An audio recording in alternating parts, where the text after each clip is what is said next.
실시간 재난안전정보방송 재난안전 119 안전토크 시간입니다. 작년 6월에 출범한 이재명 정부는 일하다 죽지 않은 사회를 국정과제로 삼고 산업재해 예방을 강조했죠. 하지만 산업 현장의 안전사고는 기대만큼 줄지 않고 있습니다.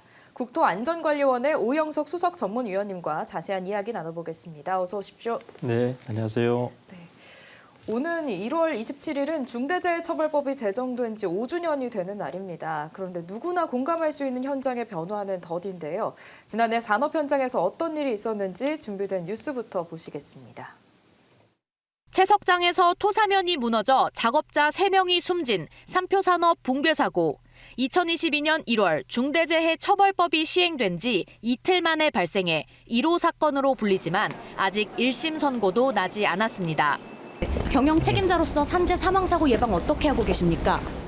검찰이 삼표그룹 정도원 회장에게 징역 4년을 구형한 가운데 사업주나 경영 책임자에게 형사 책임을 묻는 중대재해처벌법. 시행 4년째를 맞고 있지만 현장의 변화는 더디기만 합니다. 추락 방지 안전장비를 사용하지 않는 일은 다반사. 자재를 옮길 때도 작업자가 이동할 때도 안전규정을 지키지 않는 경우가 많습니다. 사망자 수는 다소 줄었지만 법 시행 이후에도 2,288명이 일터에서 목숨을 잃었습니다. 업종별로는 건설업에서, 유형별로는 추락 사고가 가장 빈번했습니다. 가장 많은 노동자가 떨어져서 죽고 있습니다. 스마트 안전의 수일 돈을 제발 재래식 안전 설비 설치, 안전장비 지급에 썼으면 합니다. 중대재해처벌법으로 유죄가 선고된 사건은 65건. 이 가운데 실형을 선고받은 피고인은 6명, 나머지는 모두 집행유예나 벌금형에 그쳤습니다. KBS 뉴스 최민영입니다. 네, 지난해 연말 무렵에 울산 화력발전소 보일러 타워 붕괴 사고부터 또 광주 도서관 공사장 붕괴 사고까지 안타까운 소식이 연이어 터졌는데요. 이 사고로 11명이 일터에서 사망했습니다. 먼저 제정 단계에서 적잖은 논란을 일으켰던 중대재해처벌법 핵심이 뭔지 알려주시죠. 네, 이제는 많이들 아실 텐데요. 중대재해처벌법은 산업재해로 사망자가 1명 이상 발생하거나 또 동일한 원인으로 6개월 이상의 치료가 필요한 부상자가 2명 이상 발생하는 경우, 그다음에 대통령령으로 정하는 그 동일한 유해 요인으로 작업성 질병자가 1년 이내에 3명 이상 발생하는 경우에 그 사고가 발생한 현장에 대해서 사고 예방 의무를 다하지 않은 사업주나 또 경영 책임자를 징역 1년 이상의 징역과 또 10억 원 이상의 벌금을 처하는 그런 어떤 법률입니다. 그래서 처벌하는 대상이나 또 처벌 수위가 높다 보니까 제정 당시에 굉장히 좀 이렇게 어려웠던 그런 상황이 있었습니다. 네. 네, 중대재해처벌법 처벌 수위가 높아진 데다가 또 산업계에서 법 시행에 앞서서 대비할 시간을 줘야 된다는 취지에서 시행 유예 기간이 이례적으로 길었던 걸로 기억하는데요. 네, 그렇습니다. 일반 기업 같은 경우는 공포된 지 1년 후에 바로 적용이 됐는데요. 좀 영세한 사업장으로 불릴 수 있는 개인 사업자나 상시 근로자가 50명 미만의 사업자나 또 사업장의 경우, 또 건설업인 경우에는 50억 원 미만의 공사에 대해서는 공포 후 3년이라는 경과 시간을 두고 이제 시행을 하게 됐습니다. 그래서 저희 국토안전관리원과 관련된 그 건설 현장 같은 경우에는 3년이 유예된 2024년 1월부터 시행이 됐다 이렇게 알고 계시면 될 것 같습니다. 네, 2024년 1월. 네네. 또 법이 시행되면서 여러 가지 변화가 있었을 것 같은데 국토안전관리원이 현장에서 체감하는 가장 큰 변화라면 어떤 게 있을까요? 우선 중대재해처벌법이 시행된 이후에 여러 산업 분야에서도 그렇지만 국토안전 분야라고 불리는 건설 및 시설 그리고 지하공사 현장 같은 경우에도 안전은 이제 선택이 아니고 필수다라는 어떤 그런 인식이 자리 잡기 시작을 했고요. 또 정부에서는 제도 강화를 위한 많은 논의들이 있었고 또 강화된 제도의 이행력 제고를 위한 또 각계각층의 다양한 노력들이 이루어지면서 이제는 사후 조치 중심의 어떤 그런 사고 대응 체계가 경영진들이 직접 이제 안전 보건에 대한 체계를 챙기고 하는 사전 예방 중심의 패러다임으로 전환이 되고 있다. 이렇게 분위기가 조성됐다고 말씀드릴 수 있을 것 같습니다. 저희 기관 같은 경우에도 작년에 이제 중장기 계획을 새롭게 이렇게 좀 보완을 하면서 이전과는 좀 다르게 비전을 좀 정했는데요. 함께 만드는 안전한 국토, 국민이 안심하는 일상을 열어갑니다. 이런 어떤 비전을 네. 했는데 아시다시피 안전과 관련된 일은 누구 하나의 노력만으로 될 수 있는 일이 아니죠. 맞습니다. 그러다 보니까 우리 모두가 함께 안전을 좀 만들어 가야 된다는 취지고 그럼으로써 안전하고 편리한 국토를 통해서 국민들의 행복을 영위해 갈 수 있도록 하자는 취지에서 그렇게 저희들 비전도 바꾼 바가 있습니다. 네, 말씀하시는 걸 들어보니까 정말 안전을 위해서 많은 노력을 기울이고 있다는 네, 생각이 들었는데요. 그렇습니다. 이런 노력에도 불구하고 여전히 건설 현장에서는 중대재해가 끊이지 않고 있습니다. 뉴스에서는 또 한 현장 근로자가 기본적인 안전 설비조차 하지 않았다고 말했는데요. 또 전문가가 보실 때 이 원인이 뭐라고 생각하십니까? 뭐 이러저러한 원인도 있겠지만 무엇보다도 이제 건설 현장의 어떤 특징을 좀 아실 필요가 있는데 작업 환경이 계속 바뀌게 됩니다. 이제 공정들이라는 어떤 분야별로 참여하는 사람들이 있다 보니까 변화가 굉장히 심하고 네. 또 굉장히 복잡하죠. 그러다 보니까 그리고 또 위험한 요소들이 굉장히 많이 있습니다. 그리고 두 번째는 현장 근로자들도 그 공종별로 전문 분야들이 이렇게 참여를 하다 보니까 안전에 관련된 어떤 일관성 있는 체계를 유지한다는 것이 그렇게 쉽지 않은 그런 상황이기도 하고요. 또 무엇보다도 공사라는 것이 이제 어떻게 보면은 이용자들에게 서비스를 제공하는 일이다 보니까 그 준공 기한, 그러니까 맞춰야 되는 시기가 있다는 것이죠. 네. 근데 이러저러한 복잡함과 위험성을 같이 갖고 있고 다양한 공정들이 참여하고 있는 가운데 준공 기한까지 마치려다 보니까 아무래도 이제 속도 중심의 그런 어떤 공사들이 이루어지고 있다고 볼 수 있겠죠. 그래서 안전이 혹여나 뒷전이 되지 않도록 우리가 각별히 신경을 써야 되는 그런 특징이 있다고 보시면 될 것 같고요. 또 하나 이제 안전장구 얘기도 해주셨는데 그 보호장구를 착용하는 것이 참 바람직하죠. 그리고 또 더군다나 최근에는 과학기술의 발전에 따라서 굉장히 첨단 장비들도 많이 보급이 됩니다. 그런데 사고가 많이 발생하고 있는 그런 어떤 중소규모 현장 같은 경우에는 공사 자체가 굉장히 저가로 수주가 되기도 하고 그러다 보니 사실은 사전에 예방을 하기 위한 이런 어떤 안전장구를 챙긴다는 것이 현실적으로 좀 어려움들이 있습니다. 그래서 더 많은 어떤 우리들이 관심과 노력을 가져서 예산도 배정을 하고 또 적절한 어떤 조치를 취해가면서 안전을 우리가 담보해야 된다 이렇게 보시면 될 것 같습니다. 네, 아무래도 또 사전으로 예방하는 게 제일 중요할 것 같은데 이 사고 대응 체계가 사고가 아닌 사전 예방 체계로 전환되고 있다고 말씀해 주셨어요. 그럼 국토안전관리원이 수행하는 안전 분야 사전 대응 체계는 어떤 게 있을까요? 무엇보다도 이제 중대재해법이라고 불리는 중대재해처벌법 같은 경우에는 산업재해와 시민재해로 이렇게 구분을 하게 됩니다. 그런데 저희 기관이 담당하는 국토안전이라는 업무는 건설 현장의 안전 및 품질 관리, 시설물의 안전 및 유지 관리, 또 지하 안전 관리와 관련되어 있는데 이 산업재해라고 불릴 수 있는 것은 건설 현장의 안전과 관련된 문제이고 네. 그다음에 시민재해, 그러니까 공사나 이런 어떤 이용하고 있는 시설물의 사고로 인해서 시민들이 재해를 입을 수 있는 그런 재해에 대한 부분들은 시설물의 안전과 지하 안전 관리가 해당이 되겠죠. 근데 다행스럽게 저희 기관이 30여 년 동안 이렇게 기관이 운영되어 오면서 각종 시스템들을 보유하고 운영하고 네. 있습니다. 그 건설 현장과 관련돼서는 안전종합정보망이라고 불리는 CSI라는 시스템이 있고요.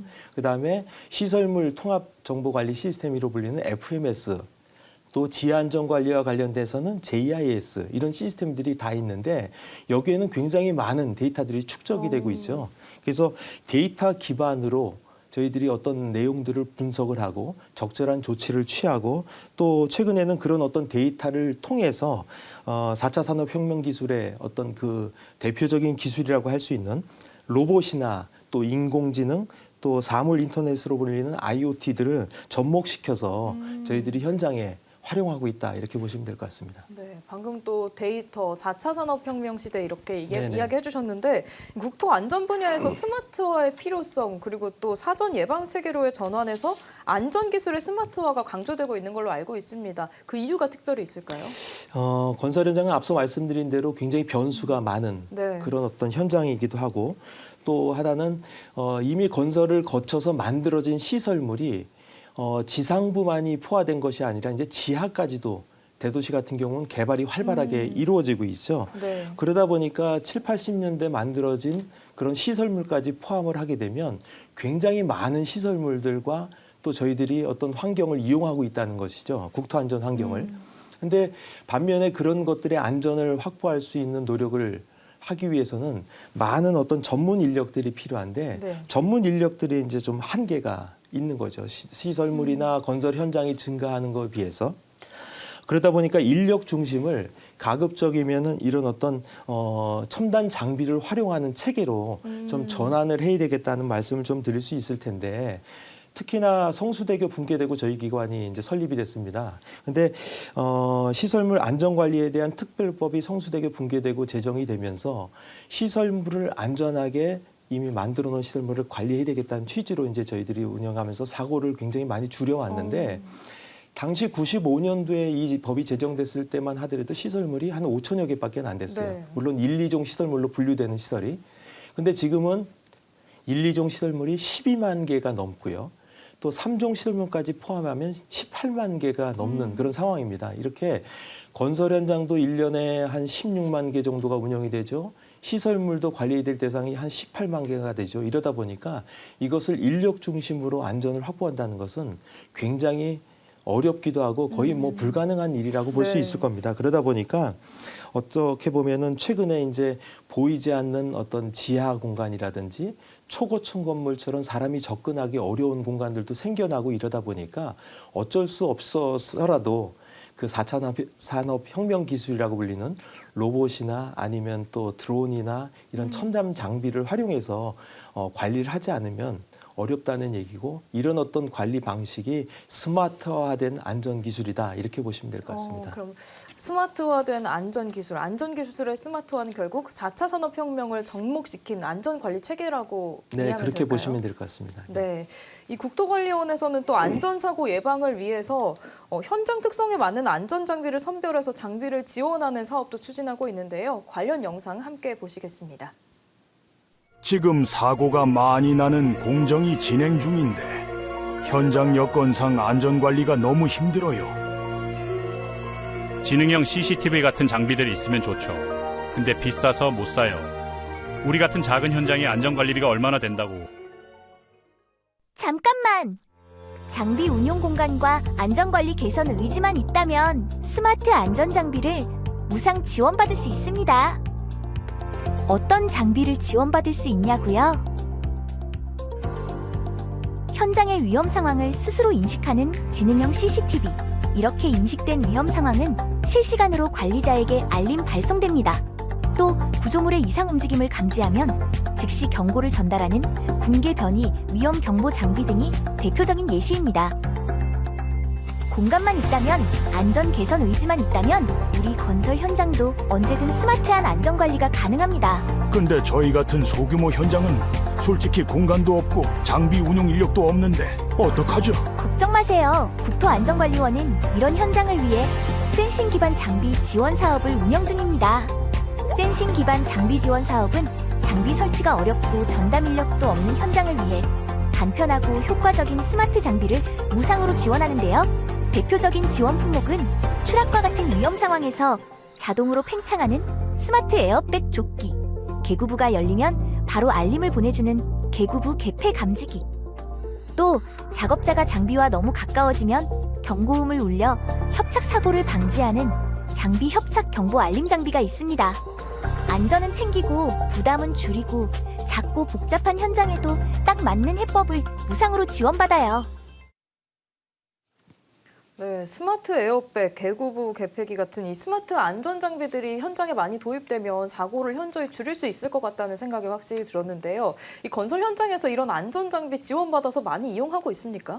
저희가 처음에 이제 이 건설 안전 장비를 지원하는 사업을 시범 사업으로 21년도부터 이제 시작을 했습니다. 근데 당시에 이제 저희들이 어떤 현장을 이제 타겟으로 이제 무상으로 지원해 주는 사업을 할까 했을 때도 앞서 저희가 제가 설명드렸던 그 시스템을 통해 가지고 사고율이 높은 그런 현장을 우선 찾아야 되겠죠. 네. 근데 공교롭게도 앞서 말씀드린 바대로 이 사업 규모가 작고 또 예산이 적은 경우에 또 앞서 이제 영상을 통해서도 나왔습니다만 그 공간이 부족하고 관리자도 없는 그런 상황의 현장들이 대부분 소규모 현장이라는 것이죠. 그러니까 건설 사고 사망자의 68%를 차지하는 게 이 50억 미만의 소규모 건설 현장이라고 보시면 될 것 같아요. 그래서 그런 현장을 대상으로 저희들이 이제 선발 기준에 따라서 선발을 한 다음에 무상으로 이제 스마트 장비를 지원해주는 사업을 추진을 했어요. 그런데 그 사업이 굉장히 기대 이상으로 호응도 좋았고 네. 또 실효성도 나타나고 이러다 보니까 그걸 좀 더 확산을 좀 시키는 지금 그런 단계라고 보시면 될 것 같고 이를 최근에는 이제 300억 이상 그 중규모 현장까지도 저희들이 사업장을 확대해서 지금 시행하고 있다 이렇게 보시면 될 것 같습니다. 그동안 발생한 건설 사고의 유형 및 원인 분석을 해보면 대부분의 사고는 굉장히 좀 사업 구조가 열악한 이런 네. 소규모 현장에서 나타나게 되고요. 그러다 보니까 이제 중처법도 3년이라는 유예 기간을 두고 준비할 수 있는 기간을 뒀음에도 불구하고 여전히 사실은 이 소규모 건설 현장 같은 경우에는 그 준공까지의 시기도 굉장히 짧아요. 네. 1년이 채 안 되는 그런 현장들도 참 많다는 것이죠. 그래서 그런 현장들을 저희가 어떻게 선발해서 장비를 넣어놓고 안전을 확보하는 것이 굉장히 좀 어려움도 참 많았었는데 저희 쪽에 이제 관제 시스템을 같이 두고 있다 보니까 저희들이 제공한 정보가 다 저희 쪽으로 들어오게 됩니다. 네. 그걸 토대로 해서 저희들이 중간에 나가서 이제 컨설팅도 해드리고 하면서 안전을 확보하는 그런 어떤 노력들을 했다고 보시면 될 것 같습니다. 네. 소규모뿐만이 아니라 정말 여러 사업장에 많이 도입이 되면 좋겠다 이런 생각이 들었습니다. 이미 좀 대형 그런 건설사 같은 경우에는 네. 자체 예산이 많다 보니까 본인들이 굉장히 첨단 장비를 많이 쓰고 있어요. 사실 그러면서 또 생기는 여러 가지 또 문제들도 있긴 한데 어찌됐건 이런 스마트 장비가 확산이 된다면 건설 현장처럼 복잡하고 위험 요소가 많고 또 굉장히 변화가 무쌍한 이런 어떤 작업장 같은 경우에는 굉장히 요긴하게 쓰여지는 그런 기술이라고 볼 수 있을 것 같습니다. 뭐 잠깐 이제 소규모 현장에 저희들이 지원하는 대표적인 어떤 기술을 좀 소개해드리자면 지능형 CCTV를 들을 수 있을 것 같아요. 그러니까 앞서 이제 고속도로 상황을 알려드리기 위해서 CCTV 영상도 아까 보시는 것 같더라고요. 네. 그런데 그런 일반적인 CCTV하고 다르게 지능형이라는 그 단어가 붙은 것은 그 특정 행동이나 특정 위험한 어떤 상황이 연출되는 것을 CCTV가 학습을 통해 가지고 익혀둡니다. 그래서 AI 같은 건가요? 그렇습니다. AI를 탑재를 한 겁니다. 그래서 딥러닝을 시키게 되면 저희들이 이제 지정해 놓은 거죠. 안전모를 안 쓴 작업자가 있으면 바로 사진을 디텍트해서 이렇게 화면에 나오네요. 관리자에게 전송을 해주는 형태, 또 위험한 구역에 접근을 하게 되면 알람을 울려서 확인하는 형태인데요. 이게 작업장이 말씀하신 대로 굉장히 여러 종류다 보니까 뭐 이것을 외곽에다 설치라는 그런 고정형 CCTV도 필요하지만 사실 이동형도 필요하다는 네. 거예요. 왜냐하면 건축공사 같은 경우에는 실내에서 작업들이 이루어지면서 사고들이 참 많이 나니까 그때그때마다 작업이 이루어지는 공간으로 이동을 시킬 수 있는 그런 어떤 이동형, 지능형 CCTV를 저희들이 보급하는 사업들을 했었고요. 또 한 가지는 이제 붕괴 변이 경보 시스템입니다. 이것은 가설 구조물로 불리는, 그러니까 본 구조물이 아니라 공사를 하기 위해서 가설로 설치해 놓은 구조물에서 대부분 떨어짐 사고들이 많이 발생하고 있어요. 네. 그래서 저런 장비들을 제공을 해주게 되면 어떤 이상 기후나 이런 것들로 인해서 뭐 폭우가 오거나 아니면 바람이 세게 불었을 때 가설 구조물을 제대로 설치 안 하면 기울어지기도 하고 맞습니다. 또 흔들리는 어떤 네. 부위들이 나오는데 그런 특정 변이가 발생되게 되면 또 알람으로 이제 바로 관리자에게 알려주는 그런 형태. 그래서 구조물의 전도도 예방을 하고 또 거기서 작업하는 근로자들의 안전도 확보할 수 있는 그런 장비들을 저희들이 제공하고 있는데 최근에는 이제 좀 더 적극적으로 저희들이 대처를 하기 위해서 스마트 그 에어백이라는 것을 네. 그러니까 보통 차량의 에어백은 차량에 부착이 되어 있는데 이런 스마트 에어백은 근로자가 이제 착용을 하는 형태입니다. 그래서 모든 사람에게 다 제공되는 건 아니고 고소 작업이 이루어지는 어떤 그런 현장에서 거기서 일하시는 근로자들에게 제공하는 형태로 해서 떨어지더라도 사망 사고는 발생하지 않게끔 그렇게 이제 예방하는 기술이다 이렇게 보시면 될 것 같고 어찌됐건 50억 미만 소규모 건설 현장에 대규모 대형 건설사하고 그런 안전에 대한 어떤 격차를 줄이기 위해서라도 저희들이 이런 어떤 지원 사업들을 지금 하고 있다 이렇게 보시면 될 것 같습니다. 네, 정말 다양한 이렇게 도구들을 또 지원을 해주고 계신데 앞서 저 개인적으로 궁금했던 건 그 개구부 개폐 장치라는 거는 구체적으로 어떤 겁니까? 그러니까 보통 이제 근로자들이 짧은 공간으로 이동을 하기 위해서 이렇게 뭐 구멍이 뚫려져 있는 장소를 이렇게 건너뛰어서 가는 네. 경우들이 있어요. 그런데 그것들이 사실 막혀 있으면 글로 지나다녀도 상관없겠죠. 그런데 그 막아놓은 것들이 특정한 또 공사를 위해서 열기도 한다는 거죠. 근데 열려지게 됐을 때는 작업자들이 그것을 좀 주의할 수 있게끔 그렇게 알람을 하는 그런 어떤 장치다, 센서다 이렇게 보시면 될 것 같습니다. 네, 정말 다양한 종류의 네네. 또 안전 설비들, 도구들이 많이 있는데요. 또 그러면 건설 현장에서 이미 사용하고 있는 이 교량이나 터널 같은 국가 주요 시설물들은 또 현재 노후화된 부분이 많잖아요. 또 최근에 기후변화도 대비해야 하는 상황인데 이 부분에 대한 시설물 안전관리 스마트화는 어떻게 이루어지고 있습니까?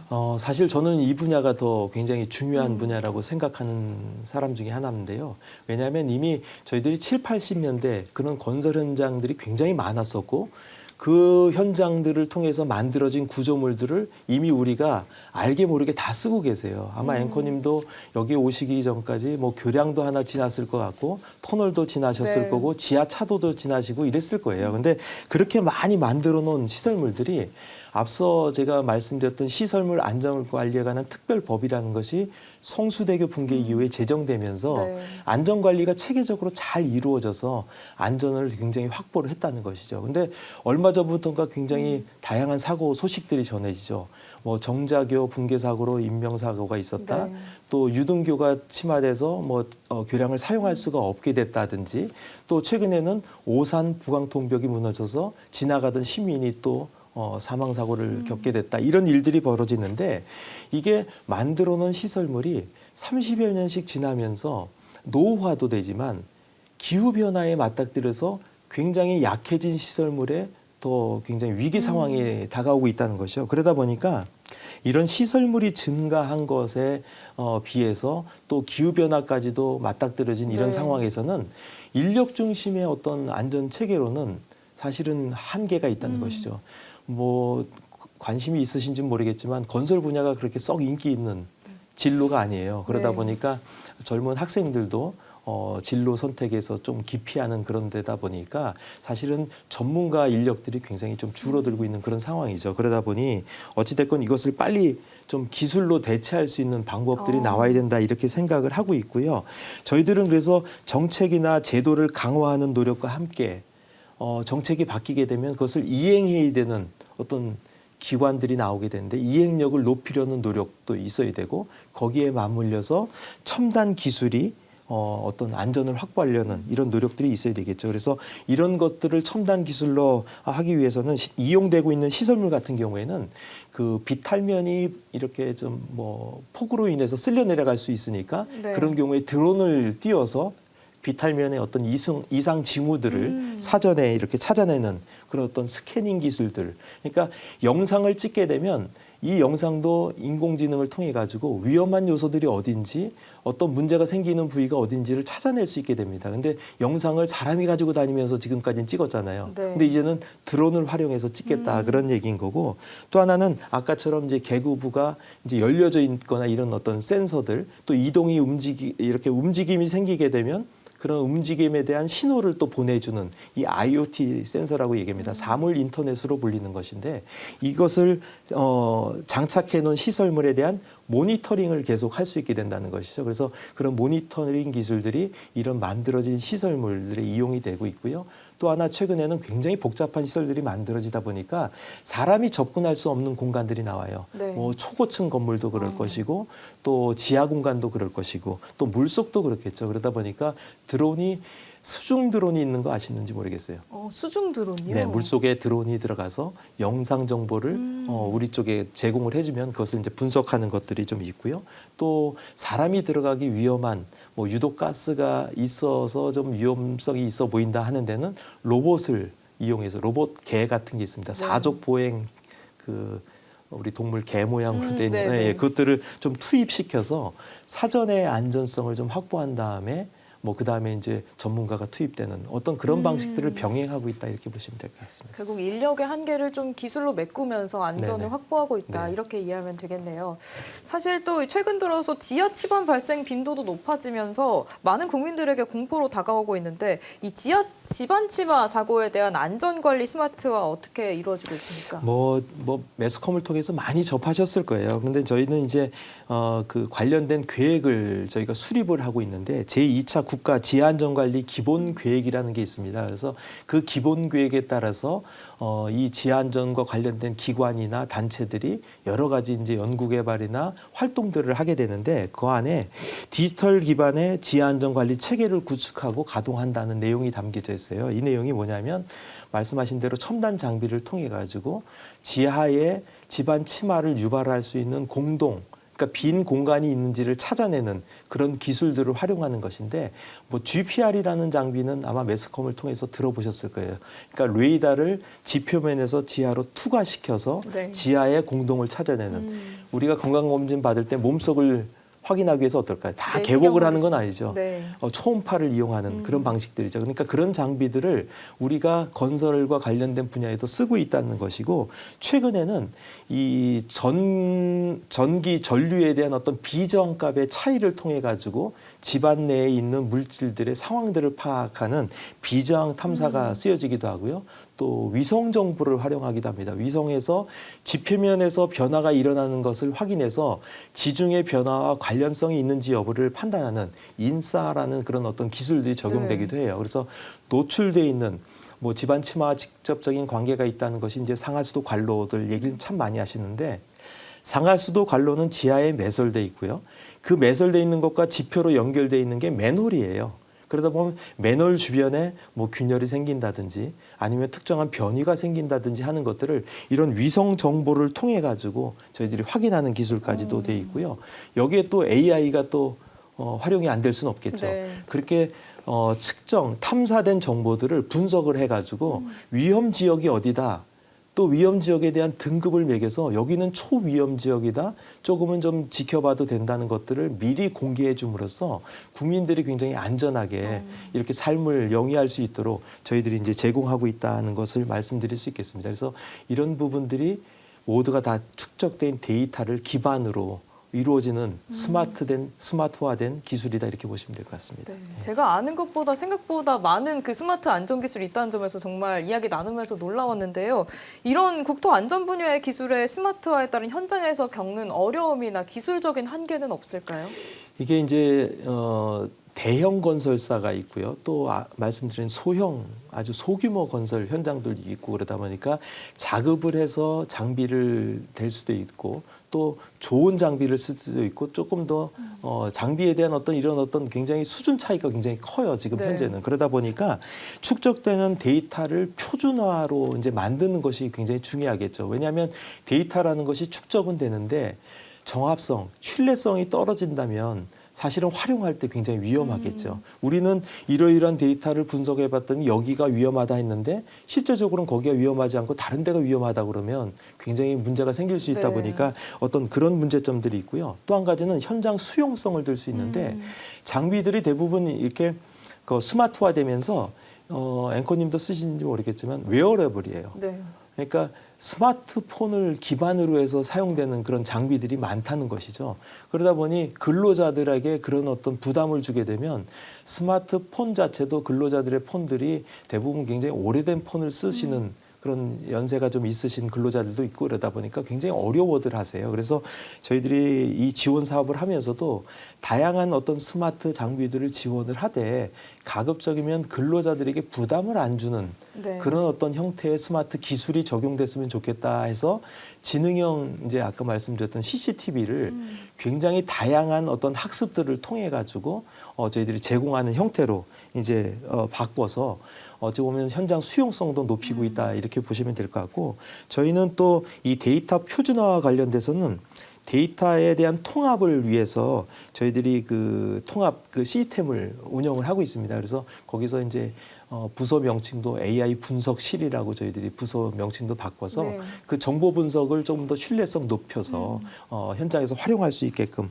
그렇게 하시면 된다 말씀드릴 수 있겠고, 무엇보다도 시간이 흘러가면서 다양한 기술들로 많은 장비들이 나올 텐데 이런 것들이 현장에 적용되려면 적정한 비용이 지불돼야 됩니다. 근데 사실은 종류가 너무 다양하기도 하고 그것을 대체할 수 있는 업무가 어느 정도의 분량인지에 대한 부분들이 아직까지는 좀 논의가 안 되고 있는 상황이다 보니까 적정 비용을 산정하는 대가 기준이 네. 아직은 마련이 안 돼 있는 상황이고요. 또 하나는 이 기술들이 정확한 정보를 얻어내는 장비인지에 대한 공인된 실증 그런 어떤 센터가 필요합니다. 그래서 저희 기관에서는 첨단 장비의 성능을 인증해주는 그런 어떤 실증 센터를 운영하기 위해서 그 실증 센터 구축 계획도 지금 갖고 준비하고 있다 이렇게 말씀드릴 수 있겠습니다. 네, 기술적인 한계를 극복하기 위해서 많은 노력을 쏟으시고 계신다는 게 네. 확실히 느껴졌는데요. 이런 한계가 극복되고 또 더 효율적인 기술이 개발되면 국토 안전 분야 미래상에도 획기적인 변화가 가능할 것 같습니다. 그 독일의 사회학자 우울리백이라는 사람이 있었어요. 네. 돌아가셨는데 그분이 위험 사회라는 책을 발간했는데 그 발간된 시기가 1986년도예요. 근데 이 책에 어떤 내용이 있냐면 사회가 발전하면 발전할수록 평등에 대한 가치보다 안전에 대한 가치가 더 중시될 것이다 하면서 미래 사회를 좀 예측한 그런 내용이 네. 있었어요. 그래서 사실은 어찌 보면은 우리가 건설을 통해서 편의를 제공하기 위해서 만든 여러 가지 시설들이 오히려 우리들에게 위험으로 다가올 수 있는 그런 시대를 지금 살고 있다고 보여집니다. 그렇기 때문에 이건 어느 누구나 뭐 이렇게 한 사람에게 안전을 맡겨놓을 수 없는 상황이고 우리 모두가 참여해서 안전을 확보해야 되는데 무엇보다도 중요한 것은 사고를 좀 미리 알고 그것을 예방할 수 있는 그런 어떤 나라를 만들어가자는 취지에서 저희 기관에서는 이런 여러 방면으로의 노력을 좀 하고 있다는 말씀 좀 드릴 수 있겠고, 오늘 말씀드리는 게 이제 중대재해처벌법 제정된 지가 이제 곧 5주년이 되는 해다 보니까 처벌을 피하기 위한 어떤 안전을 이렇게 우리가 추구하는 것이 아니라 데이터가 증명할 수 있는 실질적인 안전을 구축하는 그런 어떤 모두의 노력이 필요한 시기가 아닌가. 저는 그렇게 생각을 하면서 말씀을 좀 드릴 수 있을 겁니다. 네, 안전에 대한 가치가 높아진 사회인 만큼 또 앞으로 안전이 더욱더 보장되는 사회가 돼야 네. 될 것 같은데요. 끝으로 오늘 30초 안전 챌린지가 있습니다. 일하다 죽지 않은 2026년을 위해서 오늘도 현장에서 일하는 근로자들 그리고 사업자들에게 주의하거나 당부하고 싶은 말씀 있으면 30초 안에 부탁드립니다. 예, 앞서 계속 말씀드린 대로 안전과 관련된 거는 누구 하나의 노력으로 되는 것이 아니고 우리 모두가 함께 관심을 가져야지만 확보될 수 있는 가치라고 생각을 합니다. 사업주 같은 경우에는 본인이 관리하는 현장에 대한 어떤 안전 조치를 각별히 신경을 쓰고 네. 관심을 가지셔야 될 것이고, 또 근로자인 경우에도 마찬가지로 관행에 의해서 관성에 따른 어떤 행동을 하기보다는 본인이 그 현장에 맞는 매뉴얼에 맞춰서 좀 일을 하고 있는지, 또 위험한 것이 있다면 작업 거부권을 행사해서라도 본인의 안전을 확보하는 것이 네. 굉장히 필요하다고 생각을 하고요. 말씀드린 대로 이런 노력들, 뭐 사업주나 근로자의 노력뿐만이 아니라 국민 모두의 관심과 노력이 있다면 2026년도는 굉장히 안전한 그런 일상들을 우리가 영위할 수 있는 그런 어떤 시간이 되지 않을까 저는 소망해 봅니다. 예. 네, 안전은 정말 누구 한 명의 노력만으로 이루어지는 게 아닌 것 같습니다. 모두의 노력이 필요한 부분입니다. 앞으로 더 안전한 사회가 오길 바라보겠습니다. 오늘 좋은 말씀 감사합니다. 네, 감사합니다.